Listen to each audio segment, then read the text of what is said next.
Sup, welcome back to the channel. It's your boy Kuri and we're back with another video.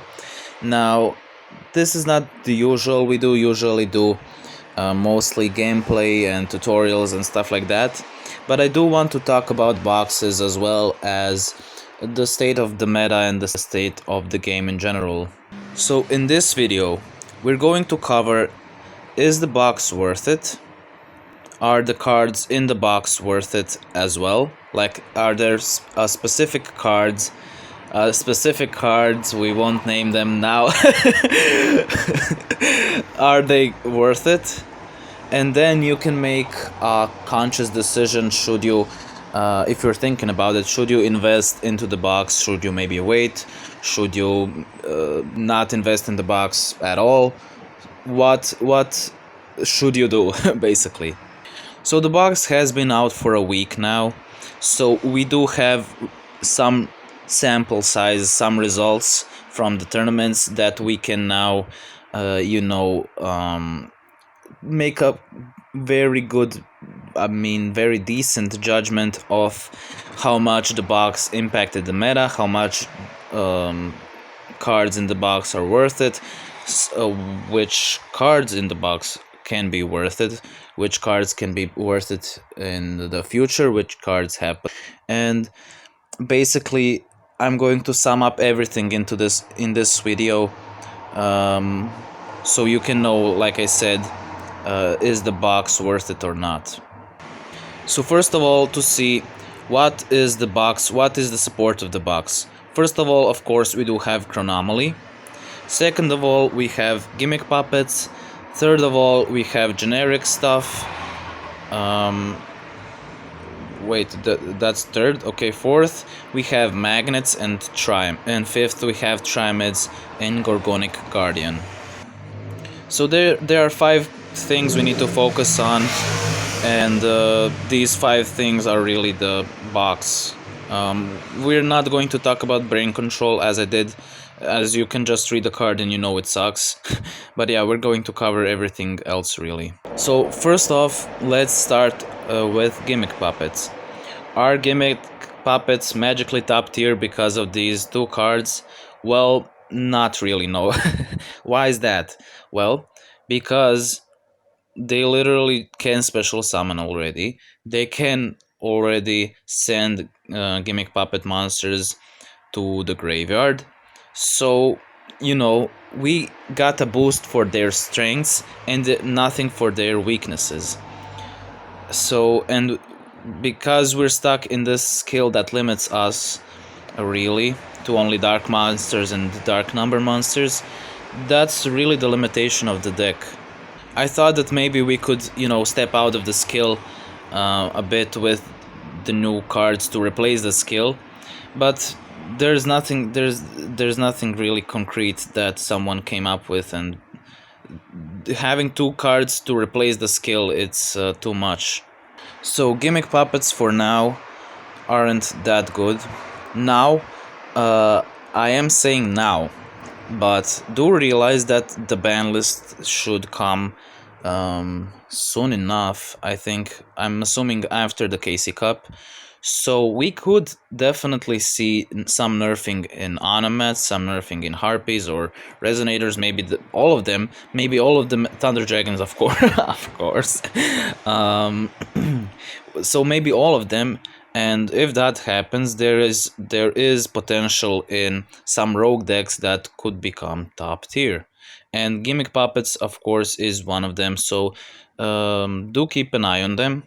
But right now, if you want to invest into this box for Gimmick Puppets, you definitely shouldn't. Next up, we have Chronomaly. Well, Chronomaly is still being worked on. There is work to be done with Chronomaly, of course, but it does have some promising signs with the new skill.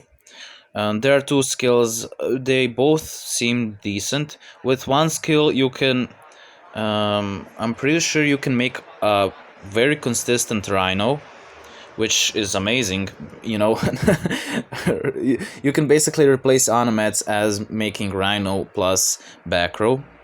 So I wouldn't be surprised if Chronomaly became top tier after the ban list. But the key word here is after, because right now it's not top tier. It's not even. It should be like a rogue deck. So for Chronomaly, it's a definite pass for now. But again, keep an eye on them. Like there is nothing, there is no hurry. Why should you invest right now into them if they may flop? And if you can wait a couple of weeks, like 3 weeks, and then if they are good, just invest into them. But for now, it's a skip. So now we have generic Xyzs. Let's see. So we have Diamond Crab King, not very good. We're gonna talk about Gorgonic in specific in Magnets and Triamids review. Acid Golem of Destruction can be a fun meme card. We saw some play in a water deck. You can give it to your opponent, and then your opponent can special summon. Plus, it's a very good beater. Rank 3 to level 3 monsters. That's pretty decent. But besides that, not very good. If you want to have your staples, besides Gorgonic Guardian, there is nothing here interesting at all. So now let's jump into the juice, what you came for, and that is probably Gorgonic Guardian. You probably heard from tons of people that it's breaking magnets, it's breaking triamids. So is it really? Let's now jump a little bit deeper and see, is it? So if we sort by level 3 rocks, we do see Chronomaly, of course, and in Chronomaly, as we have found out, it's actually very good. So do keep that in mind. In Chronomaly, Gorgonic Guardian is great. Now, the other thing is, you do have some meme cards, like Rocks and Neospatian Grand Mole, which can be together, formed in a meme deck. But that's not really gonna impact the meta, that's not that good. So we're gonna skip them in this review. I mean, we did just review them, it's not good. And what is left? Nothing really besides Triamids and Magnets. So first of all, let's start with Triamids. Well, Triamids, if you know their playstyle, they like to have on their first turn, like their optimal first turn would be double monster plus the field spell, definitely, plus maybe a trap, but trap isn't really necessary. You definitely want to have double monster plus a field spell. So technically you could make with the hunter plus the dancer or another hunter, you could make your Gorgonic Guardian, but you then don't have double monster on the field, so you can recycle the field spells and really gain advantage. The goal of the Triamids is to gain advantage with rotating field spells, getting a search with Cruiser, getting special summon with King Golem, returning from the graveyard with Fortress. So you're skipping a step here. You can just make your Gorgonic Guardian and then one book and you lose basically. But in the later stages of the game, it could be very good, as you maybe have got your searches, maybe you have a field set up, and then you can go for your rank 3 exceed, and that could be very good. But again, that's not going to make Triamids top tier, as it's a card that is used in the later stages of the game. It's not the deal breaker really. And if we check out the tier list, you can check it out for yourself, but I know, so I'm gonna tell you, Triamids are not top tier. So Gorgonic Guardian, it's not going to be top tier with Triamids. Of course, it may be in Chronomaly, as I said, in the future. But right now, if we judge the Guardian in the Triamids, it's not gonna be top tier. And do you need? Why is Triamid even recommended deck. It's because they are free to play. And if you're a free to play player, if your goal is just to hit King of Games, do you really need a Guardian for if you're gonna use him like not that often, and if you're gonna use him at the later stages of the game? Well, not really, no. Especially do consider that the next box is probably going to be a Book of Moon box. So, are you going to really go into this box, spend your gems? Maybe you spend what, I don't know, tons of gems, and then you then you don't have a Book of Moon. If you're a free-to-play player, think how think which is better. You having a bit better Triamid deck, which is already free to play, like, or do you want Book of Moon, which is the best card in the game, and which on its own wins you games? I think it's pretty obvious to conclude that if you're a Triamid player, that you definitely, and free to play of course, you definitely should not go right now into the box for the Gorgonic Guardian. And the last cards we have is magnets. So, well, how could they make a Gorgonic Guardian? Well, with Gamma, they can special summon their Beta or Alpha, or with the field spell plus the Delta, they can send the Beta to the Gamma to the graveyard to then special summon him with the field spell to then special summon from the hand, and then you have a double monster level 3. So this is your first turn play, let's say. But why are magnets good? They are good because they want to have their monsters on the field on their opponent's turn, so they can switch out into your Delta, and then you have fuel for your Berserkion. So it doesn't really go hand in hand, just like in Triamids. You really do want to have, you would definitely rather have double magnet monsters instead of your Gorgonic Guardian. So if it's not changing your first turn play or your second turn play that much, then you know how impactful the card is, because your first and second turn is really usually the most important one. It makes or breaks your your duel. So let's just say you open up Gamma plus Beta, and then use normal summon, special summon, and then you go into Gorgonic Guardian. And let's say you're playing against any meta deck, and they do have Book of Moon. They definitely do have. If you're playing against, if you're playing competitively on the ladder, we're not gonna talk here right now. But yeah, if you're playing competitively, they just book you, and that's over. They can do whatever they want with their monster. Banish it, return it to the hand, destroy it, whatever they want. You did nothing with that. But if you leave the Gamma and the Beta on the field, if they have one book, you can just tag out into your Delta, bounce into Delta, and their book did nothing. That's why magnets are very good, because they dodge all of their interruption. But then when can it be useful? Well, let's say we do have a powerful rebirth. Let's say we do have a super team Body Force Unite.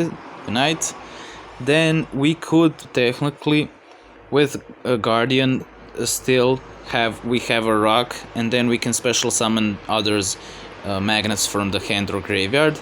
So if you open like a magnetic field plus a Delta, you could definitely go for that play. So like I said, it can be useful to have Gorgonic Guardian in your extra deck, but it is not going to make or break the deck. And why is magnets, in the same way as Triamids, why are they popular? Because they are free to play deck.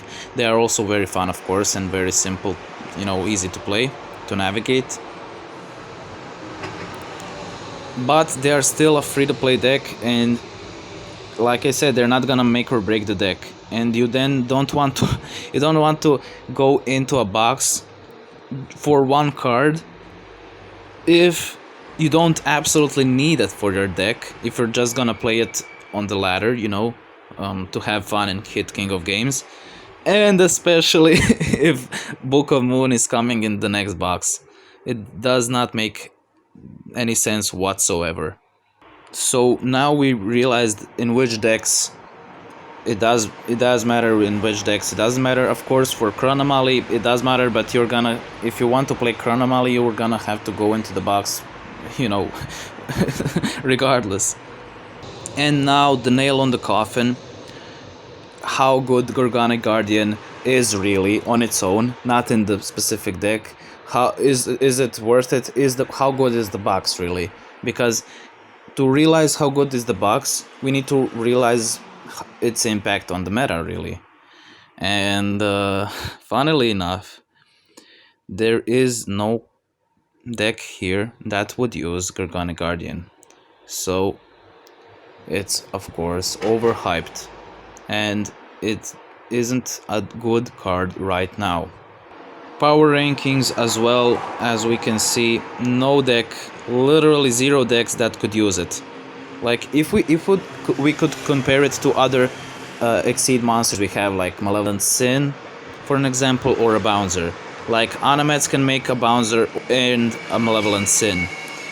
Let's see, Thunder Dragons can make a Bouncer. Resonators not so much. Harpies can make Malevolent Sin. So you know, they do have tons of impact on the meta. But if we look at Gorgonic Guardian, it's just a fun, good, decent card in the later stages of the game for Magnets and Triamids, and it is a great card, of course, in Chronomaly. So to conclude, this box right now sucks. It sucks massively. But, and it's a huge but, it could be decent, of course. The box can be very decent if the decks here, as you see, tons of decks here are in the danger zone for the ban list. So if they get hit on the ban list, which most of us are assuming, because for the new worlds they want brand new decks and stuff, so I see the possibility of them getting all destroyed. So don't be surprised if that happens, that magically Chronomaly becomes top tier, and not just top tier but tier 1, because they can make Gorgonic Guardian very easy. They can make both in one turn, I'm pretty sure, very easily. So don't be surprised if Chronomaly becomes tier 1.